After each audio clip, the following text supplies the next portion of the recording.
O crime do Padre Amaro, de Eça de Queiroz. Capítulo 23. Amaro nessa manhã mandou à pressa chamar a Dionísia, apenas recebeu o seu correio. Mas a matrona que estava no mercado veio tarde, quando ele à volta da missa acabava de almoçar. Amaro queria saber ao certo e imediatamente para quando estava a coisa. O bom sucesso da pequena? Entre 15 a 20 dias. Porquê? Há novidade? Havia, e o pároco leu-lhe então em confidência uma carta que tinha ao lado. Era do cônego que escrevia da Vieira, dizendo que a São Joaneira tinha já 30 banhos e queria voltar. Eu, acrescentava, perco quase todas as semanas 3, 4 banhos, de propósito para os espaçar e dar tempo, porque cá a minha mulher já sabe que eu sem os meus 50 não vai. Ora, já tenho 40, veja lá você. Demais por aqui começa a fazer frio de veras. Já se tem retirado muita gente. Mande-me, pois, dizer pela volta do correio em que estado estão as coisas. E num pós-escrito dizia: tem você pensado que destino se há de dar ao fruto? Mais 20 dias, menos 20 dias, repetiu a Dionísia. E Amaro ali mesmo escreveu a resposta ao cônego que a Dionísia devia levar ao correio. A coisa pode estar pronta daqui a 20 dias. Suspenda por todo o modo a volta da mãe. Isso de modo nenhum. Diga-lhe que a pequena não escreve nem vai, porque a excelentíssima mana passa sempre adoentada. E traçando a perna: e agora, Dionísia, como diz o nosso cônego, que destino se há de dar ao fruto? A matrona arregalou os olhos de surpresa. Eu pensei que o senhor pároco tinha arranjado tudo, que se ia dar a criança a criar fora da terra. Está claro, interrompeu o pároco com impaciência. Se a criança nascer viva é evidente que se há de dar a criar, e que há de ser fora da terra. Mas aí é que está. Quem há de ser a ama? É isso que eu quero que você me arranje. Vai sendo tempo. A Dionísia pareceu muito embaraçada. Nunca gostara de inculcar amas. Ela conhecia uma boa, mulher forte e de muito leite, pessoa de confiança. Mas infelizmente entrara no hospital, doente. Sabia de outra também, até tivera negócios com ela. Era uma Joana Carreira. Mas não convinha porque vivia justamente nos Poiais, ao pé da Riçosa. Qual não convém? Exclamou o pároco. Que tem que viva na Riçosa. Em a rapariga convalescendo, as senhoras vêm para a cidade e não se fala mais na Riçosa. Mas a Dionísia procurava ainda, arranhando devagar o queixo. Também sabia de outra. Essa morava para o lado da Barrosa, a boa distância. Criava em casa, era o seu ofício. Mas nessa nem falar. Mulher fraca, doente? A Dionísia chegou-se ao pároco e, baixando a voz: ai, menino, eu não gosto de acusar ninguém. Mas, está provado, é uma tecedeira de anjos. Uma quê? Uma tecedeira de anjos. O que é isso? Que significa isso? Perguntou o pároco. A Dionísia gaguejou-lhe uma explicação. Eram mulheres que recebiam crianças a criar em casa. E, sem exceção, as crianças morriam. Como tinha havido uma muito conhecida que era tecedeira e as criancinhas iam para o céu, daí é que vinha o nome. Então as crianças morrem sempre? Sem falhar. O pároco passeava devagar pelo quarto, enrolando o seu cigarro. Diga lá tudo, Dionísia. As mulheres matam-nas? Então a excelente matrona declarou que não queria acusar ninguém. Ela não fora espreitar.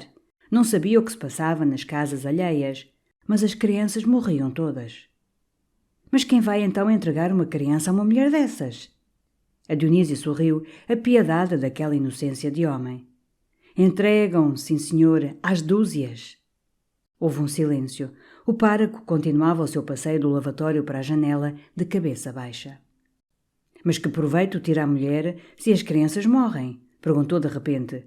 Perde as soldadas. É que se lhe paga um ano de criação adiantado, senhor pároco, a 10 tostões ao mês, ou quartinho, segundo as posses. O pároco agora, encostado à janela, rufava devagar nos vidros. Mas que fazem as autoridades, Dionísia? A boa Dionísia encolheu silenciosamente os ombros. O pároco então sentou-se, bocejou e, estirando as pernas, disse: bem, Dionísia, vejo que a única coisa a fazer é falar à tal que vive ao pé da Riçosa, à Joana Carreira. Eu arranjarei isso.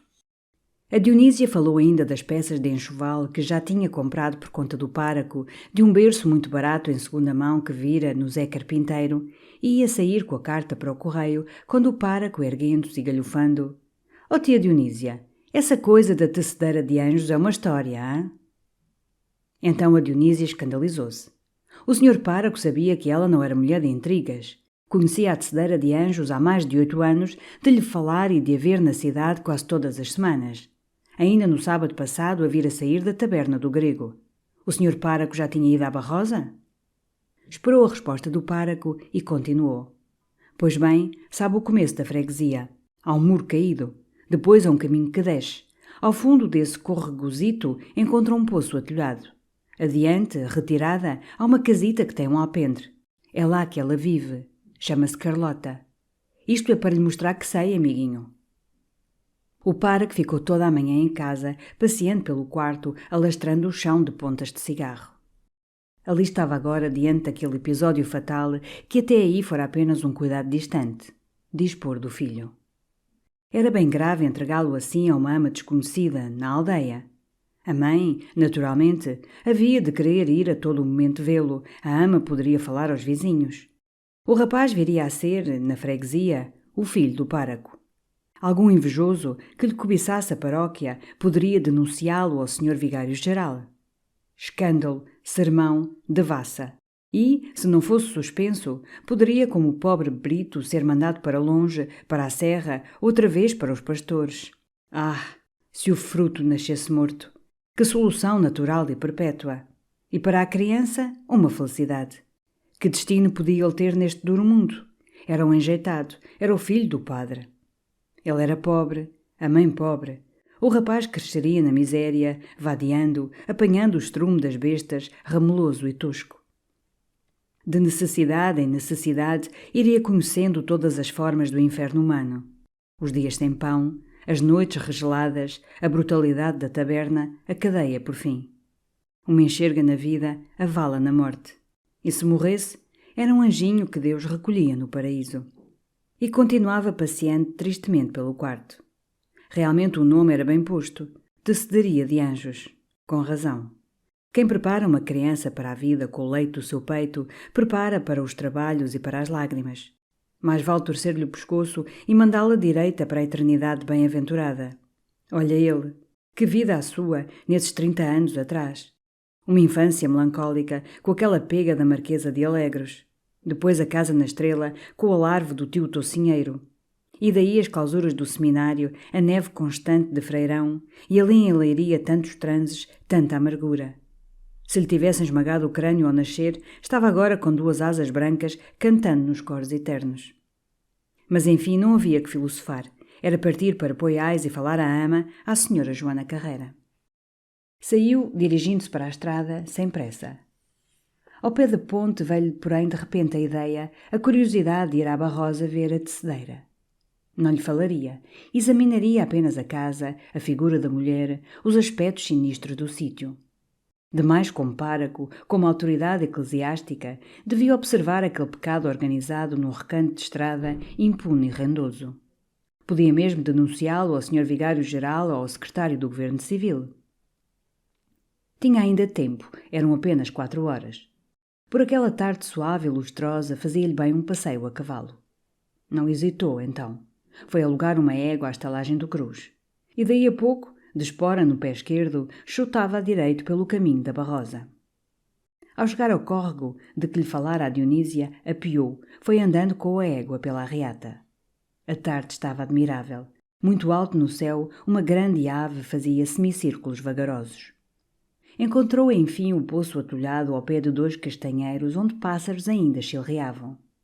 Adiante, num terreno plano, muito isolada, lá estava a casa com o seu alpendre.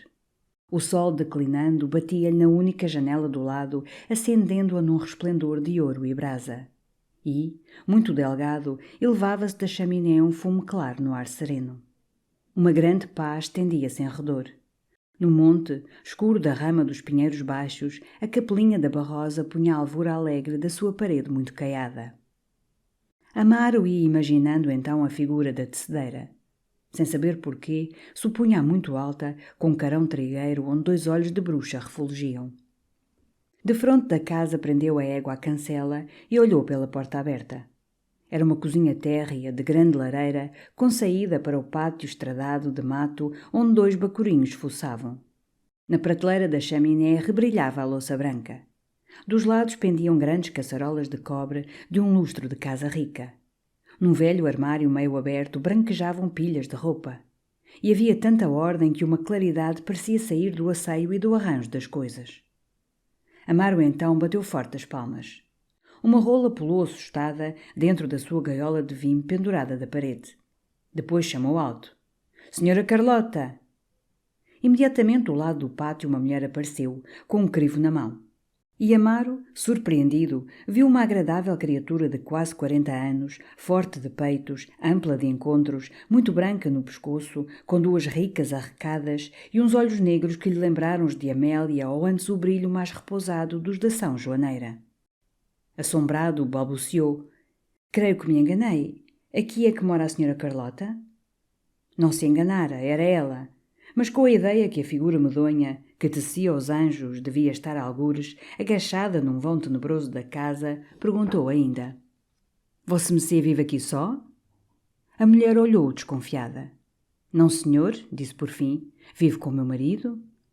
Justamente o marido saía do pátio, medonho esse, quase anão, com a cabeça embrulhada num lenço e muito enterrada nos ombros, a face de uma amarelidão de cera oleosa e lustrosa. No queixo anelavam-se-lhe os pelos raros de uma barba negra. E sob as arcadas fundas sem sobrancelhas vermelhejavam 2 olhos raiados de sangue, olhos de insônia e de bebedeira. Para o seu serviço, Vossa Senhoria quer alguma coisa? Disse, muito colado à saia da mulher.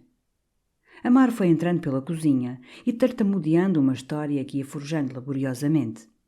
Era uma parente que ia ter o seu bom sucesso. O marido não pudera vir falar-lhes porque estava doente.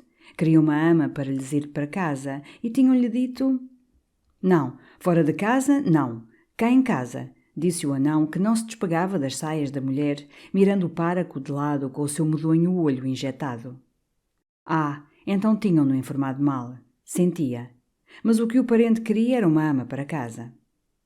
Veio dirigindo-se para a égua, devagar. Parou e, abotoando o casacão... Mas em casa recebem crianças para criação? Perguntou ainda. Convindo do ajuste, disse o anão que o seguia. Amaro arranjou a espora no pé, deu um puxão ao estribo, demorando-se, rodando em torno da cavalgadura. É necessário trazer-lhe cá, já se sabe. O anão voltou-se, trocou um olhar com a mulher que ficara à porta da cozinha. Também se lhe vai buscar, disse. Amaro batia palmadas no pescoço da égua. Mas sendo a coisa de noite, agora com este frio, é matar a criança. Então os 2, falando ao mesmo tempo, afirmaram que não lhe fazia mal, havendo, já se sabe, carinho e agasalho.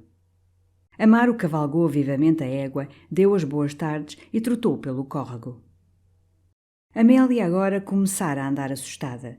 De dia e de noite só pensava naquelas horas que se avizinhavam, em que devia sentir chegarem as dores.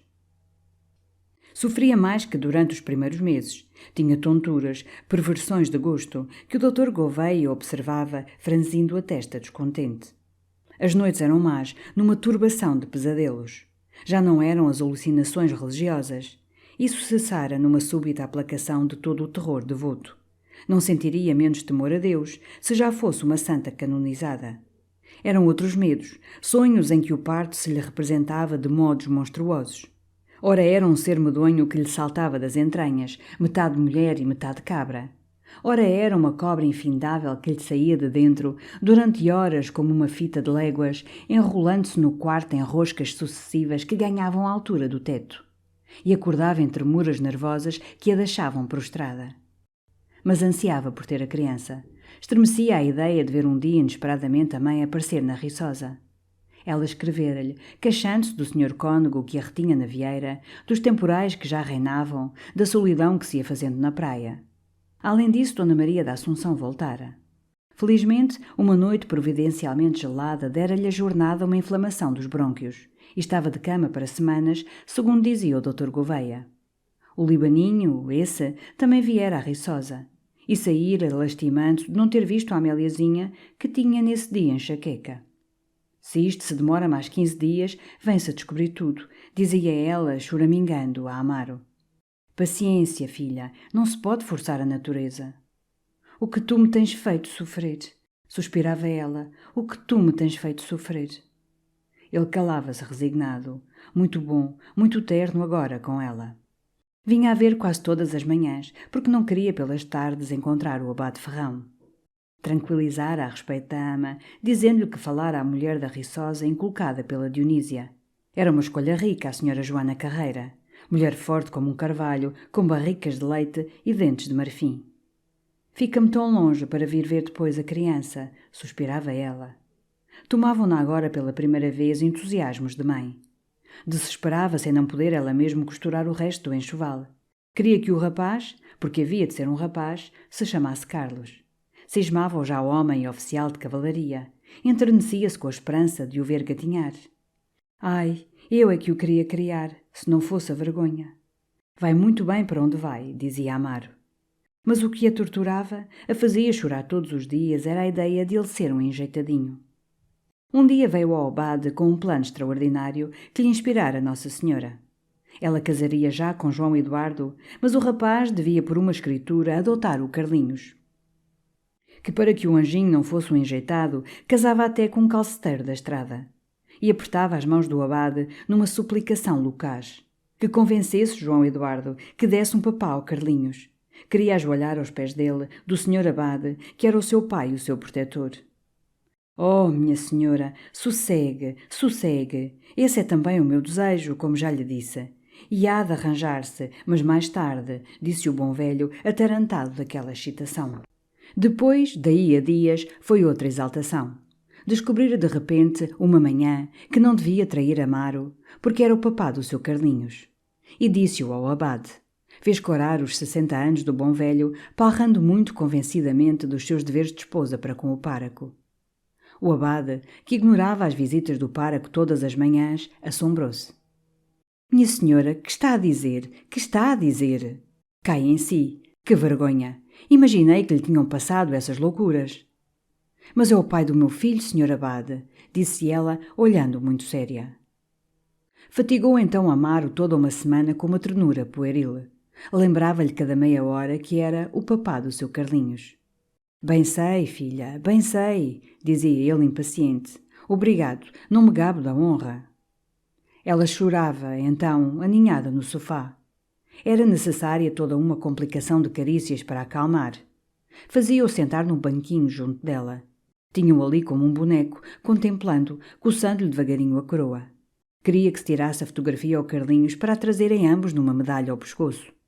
E se ela morresse, ele havia de levar o Carlinhos à sepultura, ajoelhá-lo, pôr-lhe as mãozinhas, fazê-lo rezar pela mamã. Atirava-se então para a almofada, tapando o rosto com as mãos. Ai, pobre de mim, meu querido filho, pobre de mim. Cala-te, que vem gente, dizia-lhe Amaro furioso. Ah, aquelas manhãs na Riçosa. Eram para ele como uma penalidade injusta. Ao entrar, tinha de ir à velha escutar-lhe as lamúrias.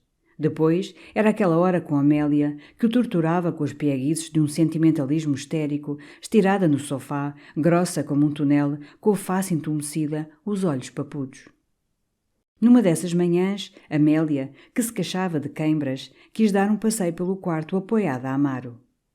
Ia-se arrastando, enorme no seu velho robe de chambre, quando se sentiram, embaixo no caminho, passos de cavalos.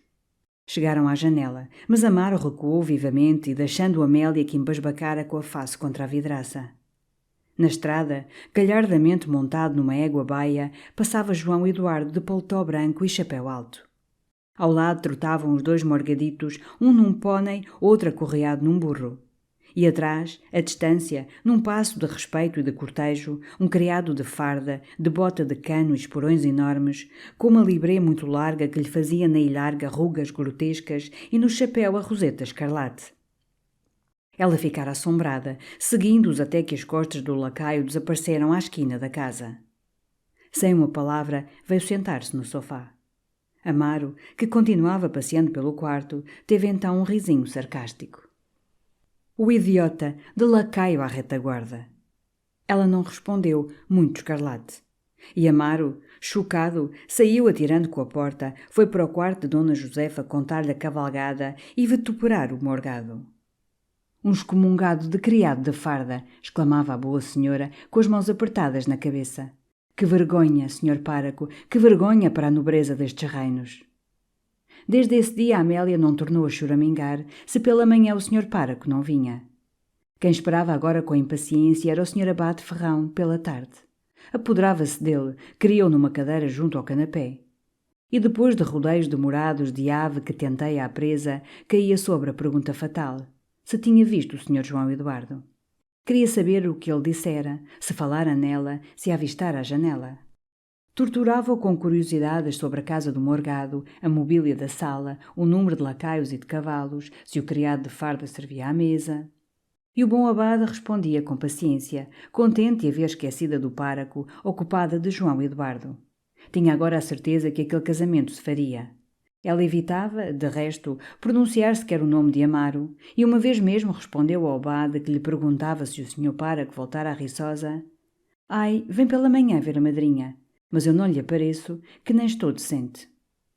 Todo o tempo que podia estar de pé, passava-o agora à janela, muito arranjada da cinta para cima, que era o que se podia ver da estrada, enxovalhada das saias para baixo. Estava esperando João Eduardo, os morgados e o lacaio. E tinha de vez em quando, com efeito, o gozo de os ver passar, naquele passo bem lançado de cavalos de preço, sobretudo o da égua baia de João Eduardo, que ele de fronte da Riçosa fazia sempre ladear, de chicote atravessado e perna a Marialva, como lhe ensinara o morgado. Mas era o lacaio, sobretudo, que a encantava.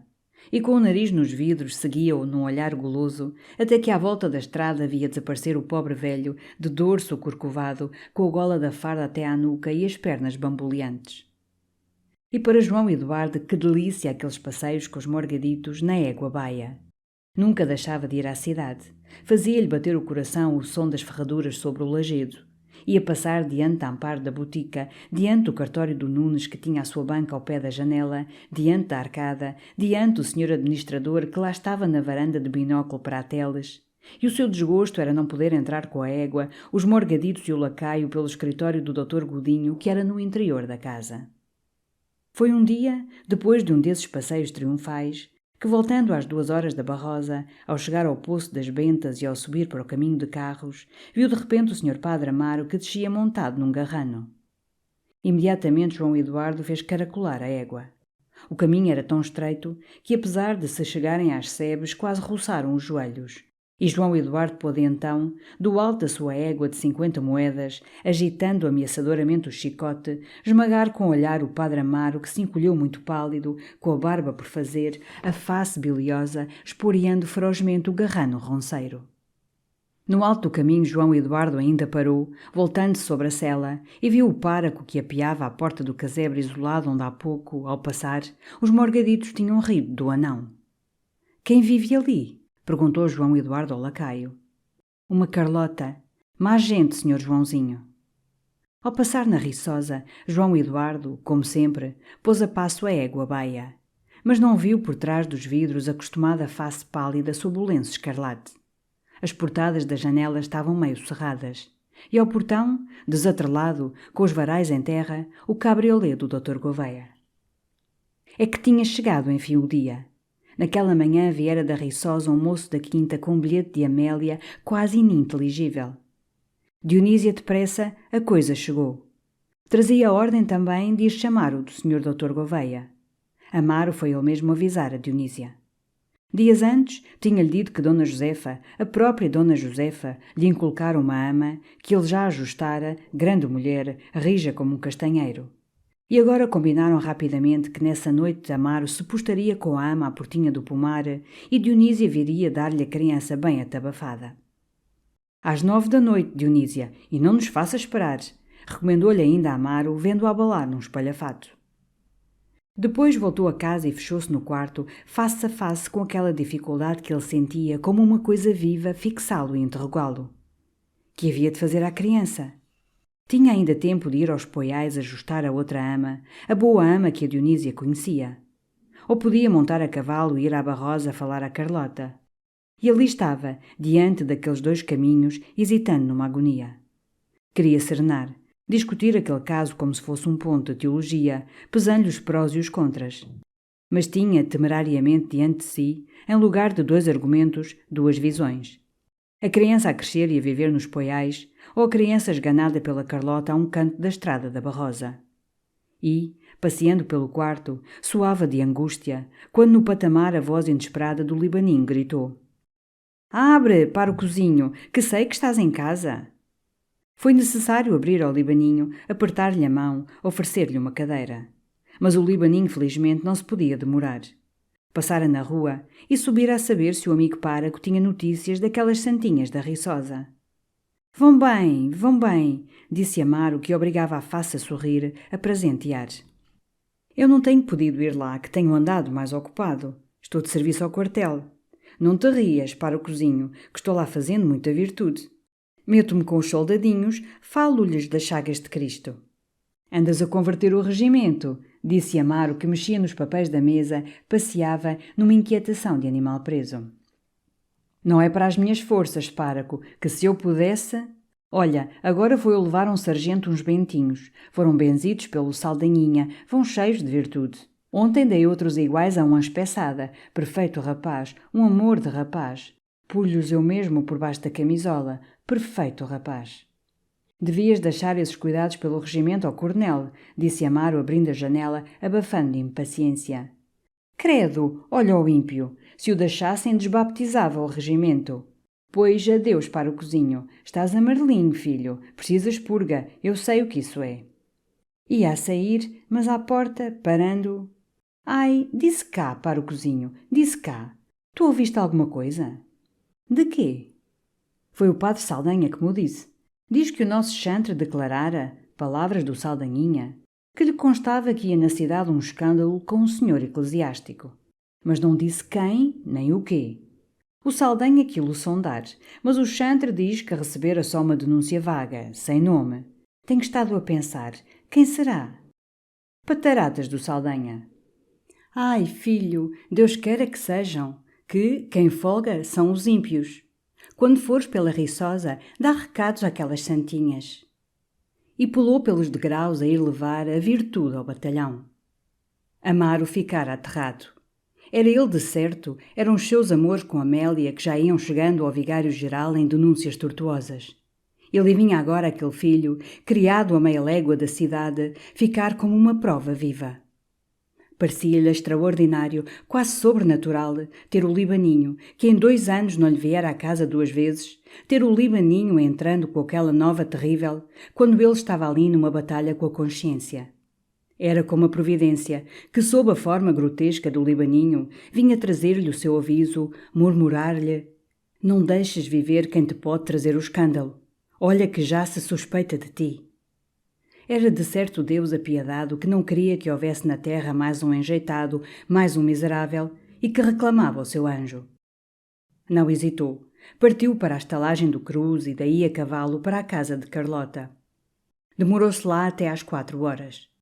De volta à casa atirou o chapéu para cima da cama e sentiu enfim um alívio de todo o seu ser. Estava acabado. Lá falara à Carlota e ao anão. Lá lhe pagaram um ano adiantado. Agora era esperar pela noite. Mas na solidão do quarto toda a sorte de imaginações mórbidas o assaltavam. Via a Carlota a esganar a criancinha roxa. Via cabos da polícia mais tarde a desenterrar o cadáver. O Domingos da administração redigindo sobre um joelho o auto de corpo de delito e ele, de batina, arrastado para a cadeia de São Francisco, em ferros, ao lado do anão. Tinha quase vontade de montar a cavalo, voltar a Barrosa, desfazer o ajuste. Mas uma inércia retinha-o.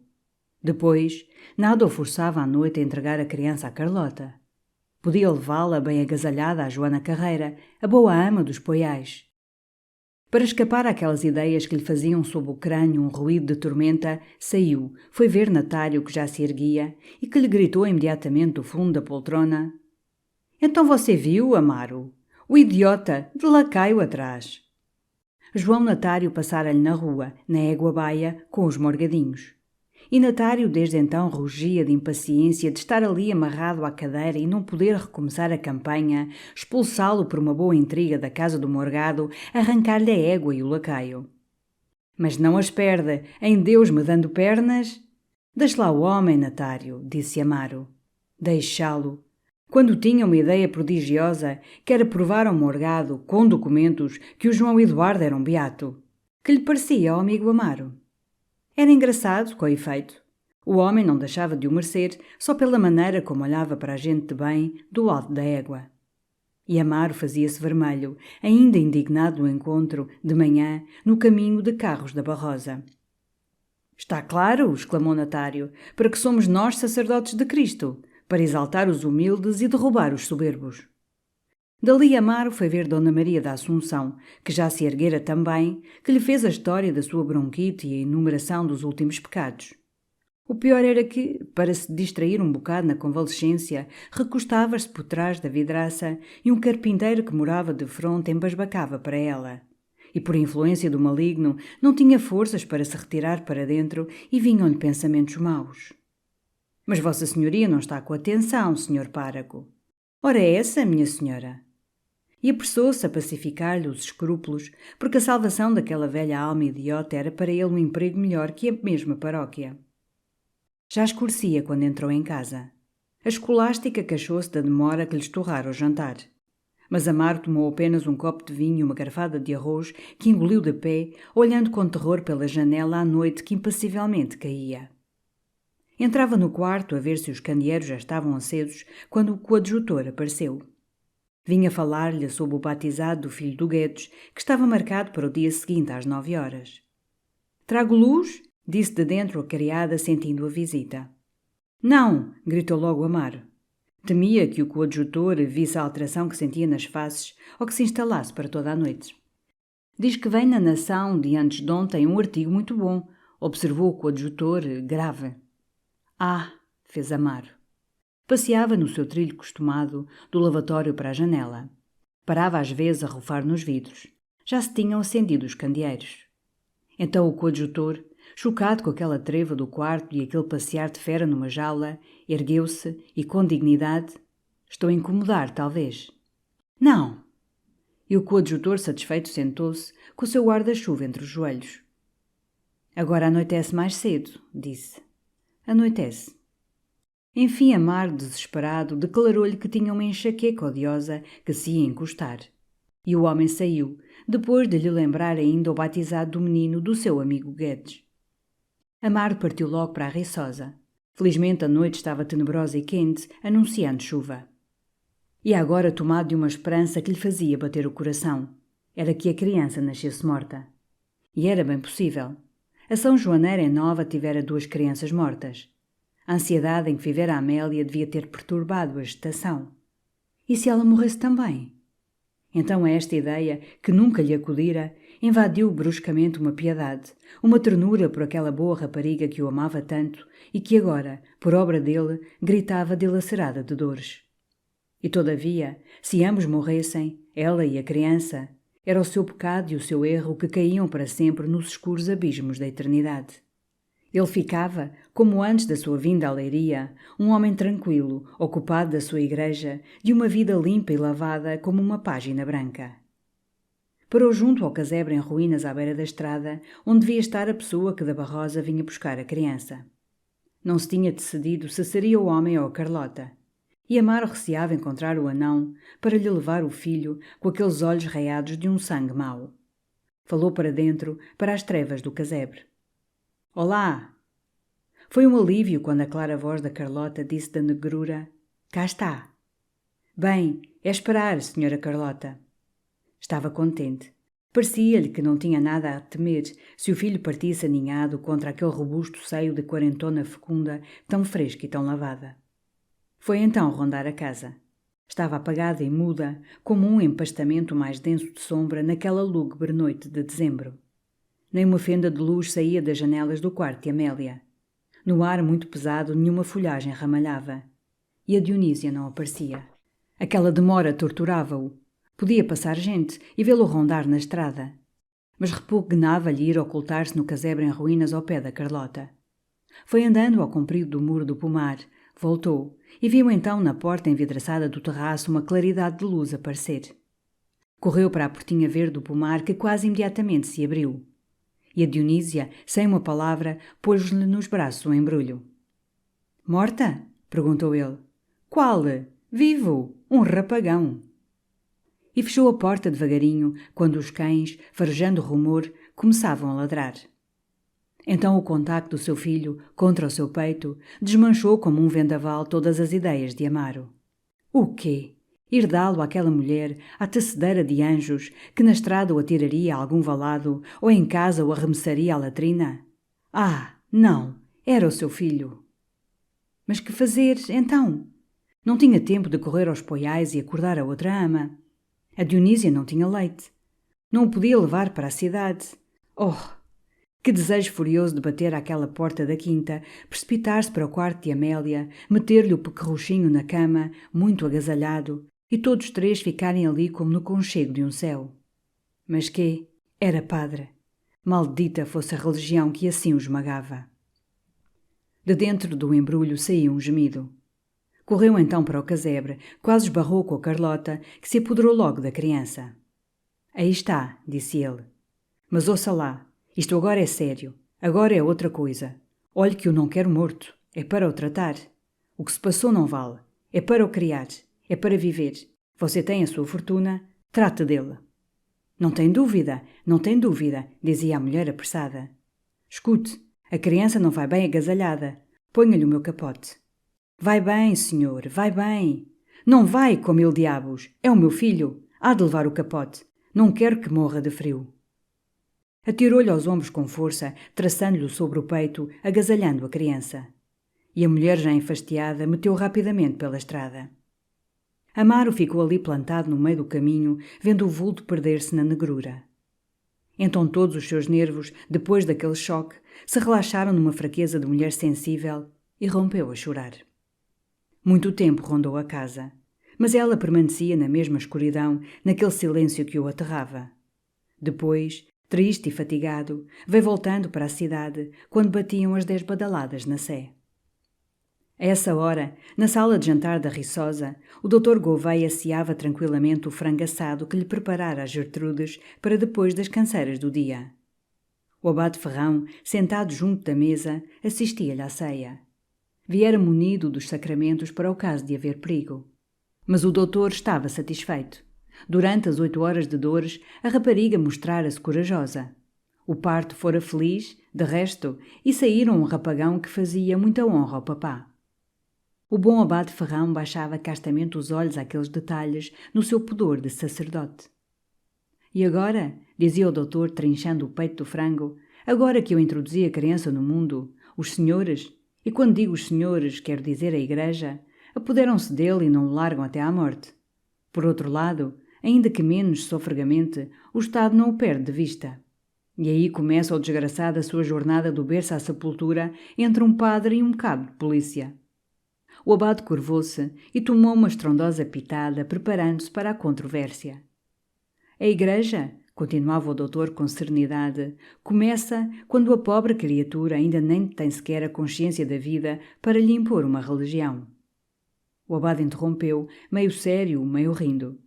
«Ó doutor, ainda que não seja senão por caridade com a sua alma, devo adverti-lo que o Sagrado Concílio de Trento, Cânono 13, comina a pena de excomunhão contra todo o que disser que o batismo é nulo, por ser imposto sem a aceitação da razão.» «Tome nota, abade. Eu estou acostumado a essas amabilidades do Concílio de Trento para comigo e outros colegas.» «Era uma assembleia respeitável», acudiu o abade já escandalizado.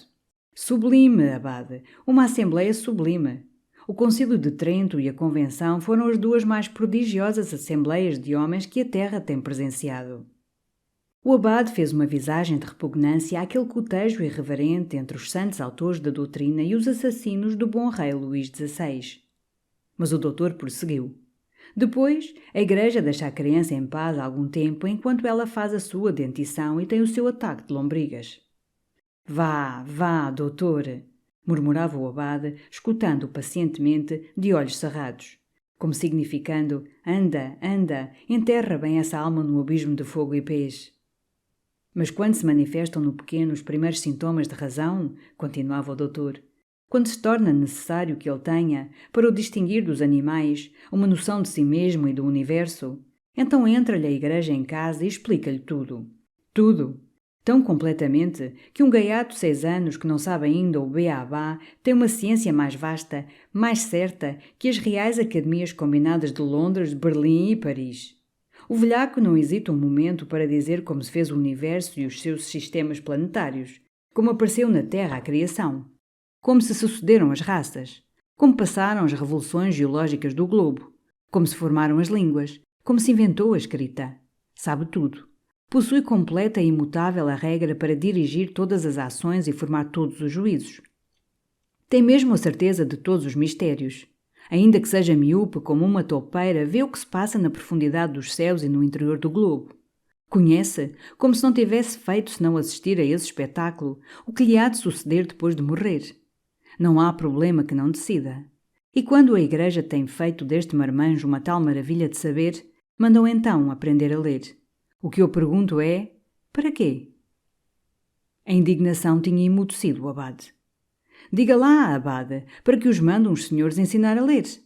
Toda a ciência universal, o res sibilis, está no catecismo. É meter-lhe na memória e o rapaz possui logo a ciência e consciência de tudo. Sabe tanto como Deus. De facto, é Deus mesmo. O abade pulou. Isso não é discutir, exclamou. Isso não é discutir. Isso são chalaças à Voltaire. Essas coisas devem-se tratar mais de alto. Como chalaças, abade? Toma um exemplo. A formação das línguas. Como se formaram? Foi Deus que, descontente com a Torre de Babel... Mas a porta da sala abriu-se e apareceu a Dionísia. Havia pouco o doutor tinha-lhe dado uma desanda no quarto de Amélia, e agora a matrona falava-lhe sempre encolhida de terror. Senhor doutor, disse ela no silêncio que se fez, a menina acordou e diz que quer o filho. E então? A criança levaram-na, não? A criança levaram-na, disse a Dionísia. Bem, acabou-se. Dionísia ia a fechar a porta, mas o doutor chamou-a. Ouça lá, diga-lhe que a criança vem amanhã. Que amanhã sem falta lhe trazem. Minta, minta como um cão. Aqui o senhor abade dá licença. Que durma, que sossegue. A Dionísia retirou-se. Mas a controvérsia não recomeçou. Diante daquela mãe que acordava depois da fadiga do parto e reclamava o seu filho, o filho que lhe tinham levado para longe e para sempre, os dois velhos esqueceram a Torre de Babel e a formação das línguas. O abade, sobretudo, parecia comovido. Mas o doutor não tardou, sem piedade, a lembrar-lhe que eram aquelas as consequências da situação do padre na sociedade. O abade baixou os olhos, ocupado na sua pitada, sem responder, como ignorando que houvesse um padre naquela história infeliz. O doutor, então, seguindo a sua ideia, discursou contra a preparação e educação eclesiástica. Aí tem o abade uma educação dominada inteiramente pelo absurdo. Resistência às mais justas solicitações da natureza e resistência aos mais elevados movimentos da razão. Preparar um padre é criar um monstro que há de passar a sua desgraçada existência numa batalha desesperada contra os dois factos irreversíveis do universo, a força da matéria e a força da razão. — Que está o senhor a dizer? Exclamou assombrado o abade. — Estou a dizer a verdade. Em que consiste a educação de um sacerdote? Primo, em o preparar para o celibato e para a virgindade, isto é, para a supressão violenta dos sentimentos mais naturais. Secundo, em evitar todo o conhecimento e toda a ideia que seja capaz de abalar a fé católica, isto é, a supressão forçada do espírito de indignação e de exame, portanto de toda a ciência real e humana. O abade erguera-se, ferido de uma piedosa indignação. Pois o senhor nega à Igreja a ciência? Jesus, meu caro abade, continuou tranquilamente o doutor, Jesus, os seus primeiros discípulos, o ilustre São Paulo, a representaram em parábolas, em epístolas, num prodigioso fluxo labial, que as produções do espírito humano eram inúteis, pueris e, sobretudo, perniciosas. O abade passeava pela sala, indo contra um e outro móvel como um boi espicaçado, apertando as mãos na cabeça, na desolação daquelas blasfémias. Não se conteve, gritou: o senhor não sabe o que diz. Perdão, doutor, peço-lhe humildemente perdão. O senhor faz-me cair em pecado mortal. Mas isso não é discutir. Isso é falar com a leviandade de um jornalista. Lançou-se então com calor numa dissertação sobre a sabedoria da Igreja, os seus altos estudos gregos e latinos, toda uma filosofia criada pelos santos padres. «Leia São Basílio!» exclamou. «Lá verá o que ele diz dos estudos dos autores profanos, que são a melhor preparação para os estudos sagrados. Leia a história dos mosteiros na Idade Média. Era lá que estava a ciência, a filosofia.» «Mas que filosofia, senhor? Mas que ciência?» Por filosofia, meia dúzia de concepções de um espírito mitológico em que o misticismo é posto em lugar dos instintos sociais. E que ciência? Ciência dos comentadores, de gramáticos. Mas vieram outros tempos, nasceram ciências novas que os antigos tinham ignorado, a que o ensino eclesiástico não oferecia nem base nem método, estabeleceu-se logo o antagonismo entre elas e a doutrina católica. Nos primeiros tempos, a Igreja ainda tentou suprimi-las pela perseguição, a masmorra, o fogo. Escusa de se torcer, abade. O fogo, sim, o fogo e a masmorra. Mas agora não o pode fazer e limita-se a vituperá-las em mau latim. E, no entanto, continua a dar nos seus seminários e nas suas escolas o ensino do passado, o ensino anterior a essas ciências, ignorando-as e desprezando-as, refugiando-se na escolástica. Escusa de apertar as mãos na cabeça. Estranha ao espírito moderno, hostil nos seus princípios e nos seus métodos ao desenvolvimento espontâneo dos conhecimentos humanos. O senhor não é capaz de negar isto. Veja os sílabos no seu cânono 3 excomungando a razão. No seu cânono 13... A porta abriu-se timidamente. Era ainda a Dionísia. A pequena está a choramingar, diz que quer a criança. Mau, mau, disse o doutor. E depois de um momento... Que tal aspecto tem ela? Está corada? Está inquieta? Não, senhor, está bem. Só a choramingar, a falar no pequeno. Diz que o quer hoje por força. Converse com ela, distraia-a, veja se ela adormece. A Dionísia retirou-se, e o abade logo com cuidado. Ó doutor, supõe que lhe possa fazer mal ou afligir-se? Pode-lhe fazer mal, abade, pode, disse o doutor que rebuscava na sua farmácia portátil. Mas eu vou-a fazer dormir. Pois é verdade, a Igreja hoje é uma intrusa, abade. O abade tornou a levar as mãos à cabeça. Escusa de ir mais longe, abade. Veja a Igreja em Portugal. É grato observar-lhe o estado de decadência. Pintou-lhe a largos traços, de pé, com o seu frasco na mão. A Igreja fora a nação. Hoje era uma minoria tolerada e protegida pelo Estado. Dominara nos tribunais, nos conselhos da coroa, na fazenda, na armada, fazia a guerra e a paz. Hoje um deputado da maioria tinha mais poder que todo o clero do reino. Fora a ciência no país. Hoje tudo o que sabia era algum latim macarrónico. Fora rica, tinha possuído no campo distritos inteiros e ruas inteiras na cidade. Hoje dependia para o seu triste pão diário do ministro da Justiça e pedia esmola à porta das capelas. Recortava-se entre a nobreza, entre os melhores do reino. E hoje, para reunir um pessoal, via-se no embaraço e tinha de o ir buscar aos enjeitados da misericórdia. Fora a depositária da tradição nacional, do ideal coletivo da pátria. E hoje, sem comunicação com o pensamento nacional, se é que o há, era uma estrangeira, uma cidadã de Roma, recebendo de lá a lei e o espírito. Pois se está assim tão prostrada, mais uma razão para a amar, disse o abade, erguendo-se escarlate. Mas a Dionísia tinha de novo aparecido à porta. Que temos mais? A menina está a queixar-se de um peso na cabeça. Diz que sente faíscas diante dos olhos. O doutor então, imediatamente, sem uma palavra, seguiu a Dionísia. O abade, só, passeava pela sala, ruminando toda uma argumentação eriçada de textos, de nomes formidáveis de teólogos, que ia fazer desabar sobre o doutor Gouveia. Mas, meia hora passou, a luz do candeeiro ia esmorecendo e o doutor não voltou. Então aquele silêncio da casa, onde só o som dos seus passos sobre o soalho da sala punha uma nota viva, começou a impressionar o velho. Abriu a porta devagarinho, escutou.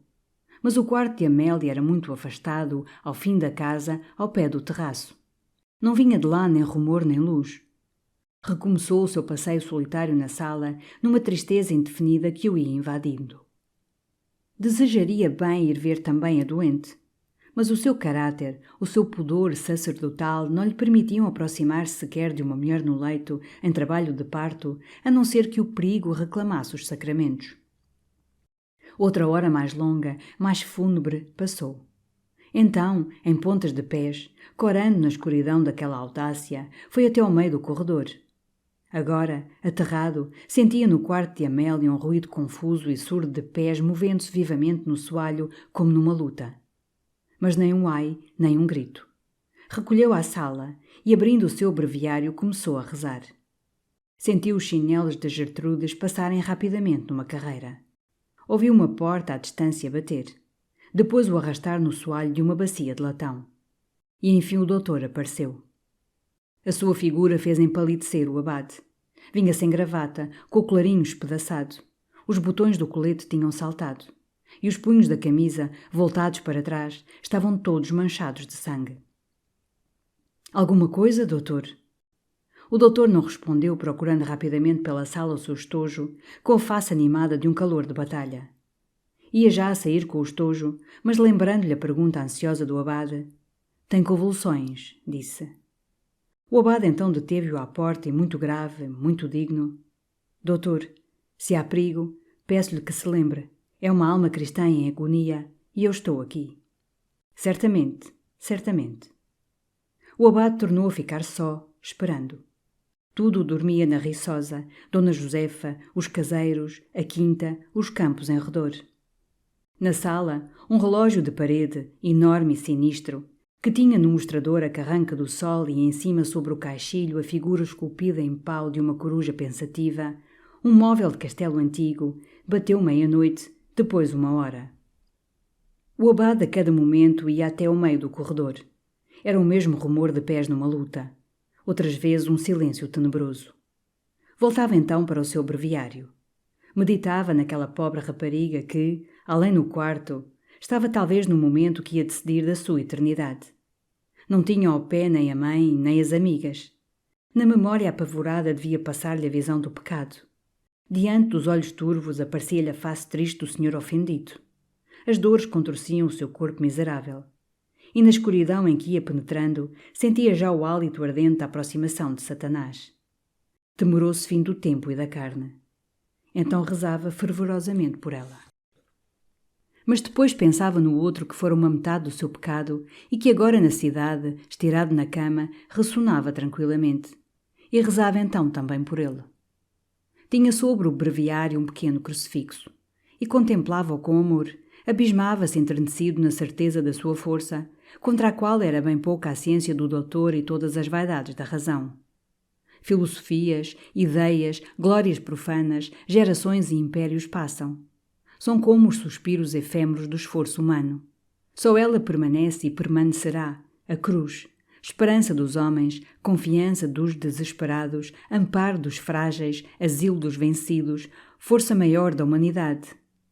Crux triunfus adversus demonios, crux opgonatorum muros. Então o doutor entrou, muito escarlate, vibrante daquela tremenda batalha que estava dando lá dentro à morte. Vinha buscar outro frasco, mas abriu a janela, sem uma palavra, para respirar um momento uma golfada de ar fresco. — Como vai ela? — perguntou o abade.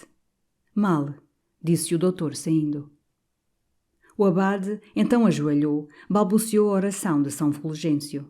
— Senhor, dá-lhe primeiro a paciência, dá-lhe depois a misericórdia. E ali ficou, com a face nas mãos, apoiado à beira da mesa. A um rumor de passos na sala ergueu a cabeça.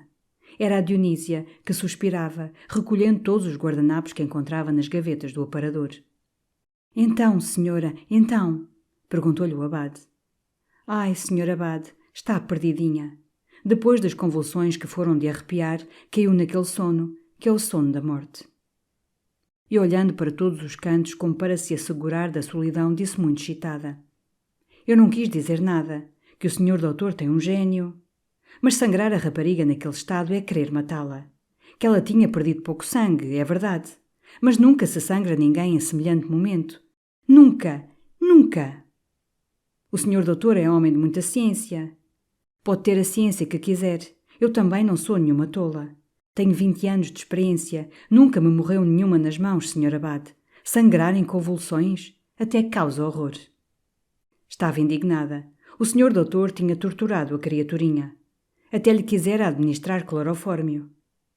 Mas a voz do Dr. Gouveia barrou por ela do fundo do corredor, e a matrona abalou com o seu molho de guardanapos. O medonho relógio, com a sua coruja pensativa, bateu as 2 horas, depois as 3. O abade, agora, cedia a espaços a uma fadiga de velho, cerrando um momento as pálpebras. Mas resistia bruscamente. Ia respirar o ar pesado da noite, olhar aquela treva de toda a aldeia. E voltava a sentar-se, a murmurar, com a cabeça baixa, as mãos postas sobre o breviário. Senhor, volta os teus olhos misericordiosos para aquele leito de agonia. Foi então Gertrudes que apareceu comovida. O senhor doutor mandara abaixo acordar o moço para pôr a égua ao cabriolé. Ai, senhor abade, pobre criaturinha! Ia tão bem e de repente isto. Que foi por lhe tirarem o filho? Eu não sei quem é o pai, mas o que sei é que nisto tudo anda um pecado e um crime. O abade não respondeu, orando baixo pelo padre Amaro. O doutor então entrou com os seus tojos na mão. Se quiser, abade, pode ir, disse. Mas o abade não se apressava, olhando o doutor, com uma pergunta a bailar-lhe nos lábios entreabertos e retendo-a por timidez. Enfim, não se conteve e, num tom de medo: Fez-se tudo, não há remédio, doutor? Não. É que nós, doutor, não devemos aproximar-nos de uma mulher em parte ilegítimo senão num caso extremo. Está num caso extremo, senhor abade, disse o doutor, vestindo já o seu grande casacão. O abade então recolheu o breviário, a cruz, mas antes de sair, julgando o seu dever de sacerdote por diante do médico racionalista a certeza da eternidade mística que se desprende do momento da morte, murmurou ainda: É neste instante que se sente o terror de Deus, o vão do orgulho humano. O doutor não respondeu, ocupado a afivelar o seu estojo. O abade saiu, mas, já no meio do corredor, voltou ainda e, falando com inquietação: O doutor desculpe, mas tem-se visto, depois dos socorros da religião, os moribundos voltarem assim de repente por uma graça especial. A presença do médico então pode ser útil. Eu ainda não vou, disse o doutor, sorrindo involuntariamente de ver a presença da medicina reclamada para auxiliar a eficácia da graça. Desceu a ver se estava pronto o cabriolé. Quando voltou ao quarto de Amélia, a Dionísia e a Gertrudes, de rojos ao lado da cama, rezavam. O leito, todo o quarto estava revolvido como um campo de batalha. As 2 velas consumidas extinguiam-se. Amélia estava imóvel, com os braços hirtos, as mãos crispadas de uma cor de púrpura escura, e a mesma cor mais arroxeada cobria-lhe a face rígida.